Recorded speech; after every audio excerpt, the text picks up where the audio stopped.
Bonjour à tous, j'espère que vous allez bien, c'est Harry McCode. Aujourd'hui, si on fait une nouvelle vidéo, c'est principalement pour parler des maths. Et pourquoi les maths aujourd'hui? Parce qu'on se demande souvent à quoi nous servent les maths qu'on va faire. On fait tellement des maths, des complications, des factorisations, des limites, des dérivés, mais à quoi nous servent tous ces maths au quotidien? Parce qu'on se dit que lorsqu'on commence à travailler, ben on n'utilise plus ces maths. Donc à quoi ça nous a servi de faire un parcours où on a fait tellement de mathématiques, on n'a pas compris grand-chose et après maintenant on travaille et donc on trouve que c'est une perte de temps d'avoir fait ces mathématiques. Mais détrompons-nous parce que les mathématiques, on le fait au quotidien.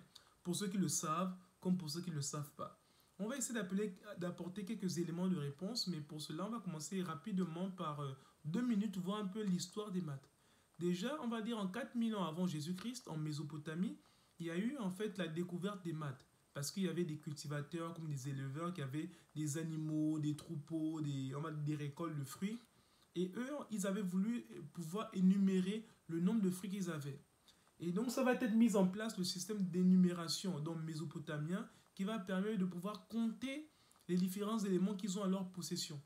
Et après, en grandissant avec cela, ça va s'étendre dans plein de domaines de la vie. Mais ça va permettre à ceux qui puissent faire des échanges parce que après avoir énuméré, ils vont commencer à faire des échanges les uns les autres.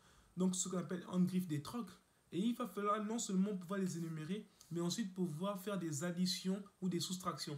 Si on te donne si tu reçois, c'est une addition, si tu perds, c'est une soustraction. Et donc ça permet à ce que les échanges ont pu s'étendre au niveau même du pays.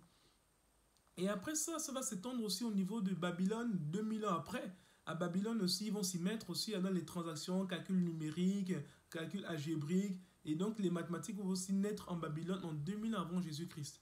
Mais après, on va se rendre compte que 2500 ans avant Jésus-Christ, on va dire c'est en Égypte qu'il y a eu l'arrivée des mathématiques, mais pas seulement au niveau d'arrivée, parce qu'eux, ils étaient déjà capables de calculer des aires. Donc, quand on prend un rectangle, la surface du rectangle, les Égyptiens arrivaient déjà à les calculer. Donc, c'était un peuple qui était aussi très intelligent. Et après, ça va se répandre, puisque chacun avait son système d'énumération, on va dire de part et d'autre. Lorsque les échanges vont vouloir se faire à l'international, il fallait trouver un système d'énumération de façon homogène, donc de façon mondiale. Et c'est ce qu'on va utiliser aujourd'hui qu'on appelle les chiffres arabes, que ce soit 1, 2, 3, 4, 5, les chiffres qu'on connaît. Et ce sont ces chiffres-là qui seront utilisés, qui seront les plus simples à comprendre pour tous. Et on va les utiliser, qui vont se répandre de façon homogène dans le monde entier. Et donc, on va dire les mathématiques vont commencer à prendre de plus en plus d'essor. Ça va comme ça grandir dans les transactions, les récoltes. Voilà, il fallait pouvoir faire plein de calculs là-dessus. Mais les mathématiques vont prendre une autre dimension lorsqu'il va y avoir le problème d'héritage. L'héritage, comme on connaît très bien, c'est lorsque un parent décède et donc il va donner son héritage à tous ses enfants. Mais jusque-là encore, c'était facile de pouvoir énumérer, de pouvoir diviser. Il suffisait lorsqu'il y a une quantité, on prend, s'il y a 7 enfants, on va donner un à chacun jusqu'à ce qu'il n'y en ait plus. Mais à un moment de la vie, il y aura des parties techniques qui vont se mettre en place, comme par exemple la répartition des terres.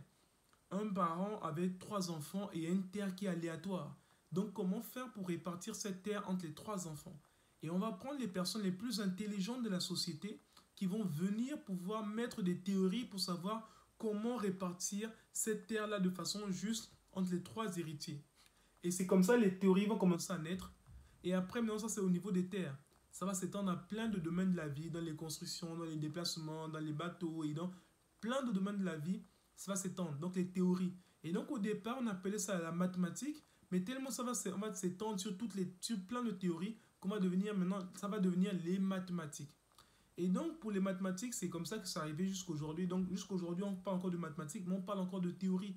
Parce que les théories, c'est ce qui permet de faire on va dire, des prédictions, des prévoyances, et pas mal de choses à faire. C'est grâce à des théories mathématiques. Et on utilise que ce soit en physique, que ce soit en biologie, en chimie, et dans plein de domaines de la vie. Et nous pouvons parler rapidement de quelques domaines de la vie dans lesquels on utilise les mathématiques. On peut commencer par les personnes qui sont passionnées de maths, ceux qui ont fait des maths leur priorité dans leur parcours ou dans leurs études. Il y en a qui sont par exemple dans ingénieur bâtiment. Lorsqu'on veut construire un bâtiment, il y a tellement de mathématiques pour le dosage de ciment, de gravier, de sable et plein d'autres. Et même dans la construction des bâtiments, on va dire au niveau des fondations, au niveau de la hauteur qu'il faut faire et plein dans les domaines en fait, de la construction, c'est fait que des calculs. Dans tous les sens, dans la construction, dans le bâtiment, c'est fait de calculs. Et si on prend un autre domaine comme par exemple l'actuariat. L'actuariat, c'est les personnes qui sont actuaires. Actuaires, c'est des personnes qui font beaucoup de calculs de probabilité, de statistiques pour faire des prévoyances, faire des prédictions, faire des assurances. Comme on voit aujourd'hui, les assurances maladie, assurance ceci, assurance cela, ce sont les actuaires qui sont derrière. Ce sont ces personnes qui permettent de réfléchir et d'avoir des outils mathématiques pour faire des prédictions, pour savoir comment eux-mêmes ils vont beaucoup gagner et comment ça peut être aussi avantageux pour nous. Et donc, c'est ce à quoi servent les assurances, mais derrière, même dans les banques, il y a beaucoup d'actuaires derrière. Et c'est pour ça qu'ils gagnent beaucoup d'argent parce qu'ils en rapportent aussi beaucoup. Et après, bon, le domaine aussi, comme on va dire, les comptables, experts comptables, ainsi de suite, pour les entreprises, on sait qu'il y a des maths derrière, et voilà. Ça, c'est principalement pour faire bref ceux qui ont fait des maths au quotidien, qui, euh, qui ont fait des maths leur passion, qui on peut voir les maths dans leur boulot. Mais il y en a qui font des maths même de façon indirecte. On peut prendre l'exemple de, on va dire, ceux qui font par exemple le homestaging. Ils vont avoir un espace, une superficie, mais ils doivent mettre les meubles de telle sorte que les meubles ne soient pas trop larges pour prendre trop d'espace et voir que l'espace devient resserré, ou bien la pièce est trop vide parce que les meubles sont trop petits. Donc ils doivent trouver, on va dire, l'ajustement entre les couleurs, entre les dimensions, pour pouvoir bien répartir les pièces dans une salle, de telle sorte que la salle soit attrayante. Et donc c'est ce qu'ils font, mais indirectement ils font des mathématiques, mais ils doivent être judicieux dans ce qu'ils font. Je prends un autre exemple aussi pour ceux qui prennent des médicaments. Il y a une maladie, ou bien il y a un souci dans le corps, il y a un traitement qu'il faut suivre, bah, il faut le respecter scrupuleusement. Donc pour cela, il y a des, on va dire, il y a des sortes de béchers qui permettent de pouvoir prendre la capacité exacte du produit qu'on doit consommer. Et donc, toutes ces personnes-là font des mathématiques de façon précise, mais sans se dire que voilà, ils posent un papier ou ils font des mathématiques. Donc les mathématiques, on en fait au quotidien. Si je prends encore un dernier exemple pour ceux qui font des recettes de cuisine, les recettes de cuisine, on va dire, il y a un monsieur qui a réussi à faire un beau plat à la télévision. Il va dire, bon, pour reproduire le même plat, voilà ce que vous devez suivre scrupuleusement. Donc, en suivant juste ça, on peut reproduire le même plat en suivant le dosage, les quantités. Donc, c'est ça à quoi servent les mathématiques. Ça sert à pouvoir faire des choses de façon précise aujourd'hui. Et donc, si on veut s'étendre pour définir qu'est-ce que les mathématiques, même avant de parler d'abord des mathématiques, j'aimerais juste en termes de précision parler au niveau des médecins. Quand on voit aujourd'hui les médecins, on leur donne de faire 1 à 2 ans, 1 à 2 années sur les mathématiques. Et donc on se dit pourquoi ils font autant de mathématiques au début quand ils arrivent.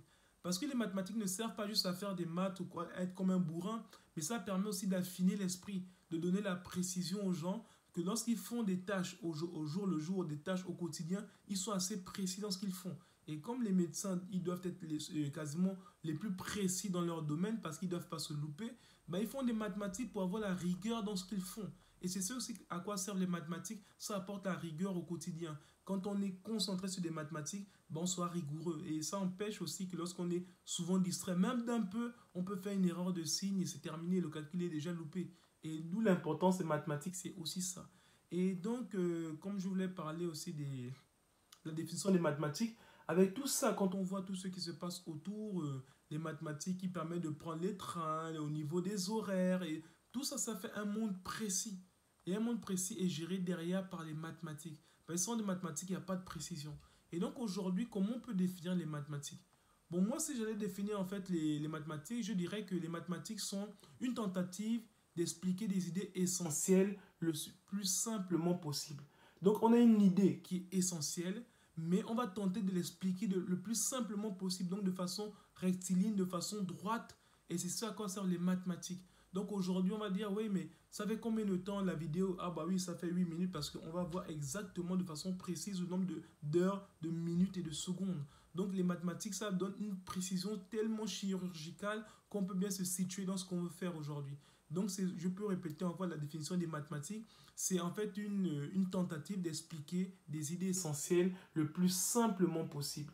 Et donc voilà un peu en bref ce qu'on peut parler rapidement des mathématiques. Désolé d'avoir tiré un peu en longueur, mais c'est pour dire vraiment que les mathématiques sont très importants au quotidien et il faut vraiment en faire. Et donc si on les fait de mathématiques, c'est aussi pour être précis dans ce qu'on fait, c'est pour être rigoureux. Mais après, ça va nous aider pas seulement en faisant un boulot de mathématiques, mais même dans la vie de tous les jours.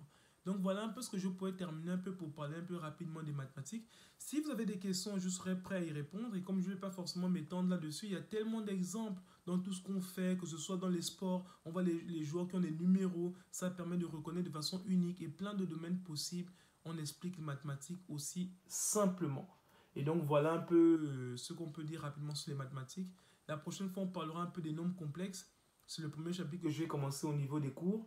Et puis voilà, si vous avez des questions, mettez-les en commentaire. Si vous avez des inquiétudes, n'oubliez pas de vous abonner, de mettre un pouce bleu, ça ne fait rien de mal. Mais le plus important, c'est qu'on puisse s'instruire les uns les autres. Si il y a des choses aussi que vous pouvez m'apporter, mettez-les moi en commentaire aussi. Comme ça, j'apprendrai aussi de vous parce que tous les jours, on apprend les uns les autres. Personne n'a une science infuse, on se documente, on lit, on apprend, on partage aux autres, les autres nous font des retours aussi, et ça nous permet aussi, nous, de grandir. Donc, ensemble, grandissons tous ensemble. Merci.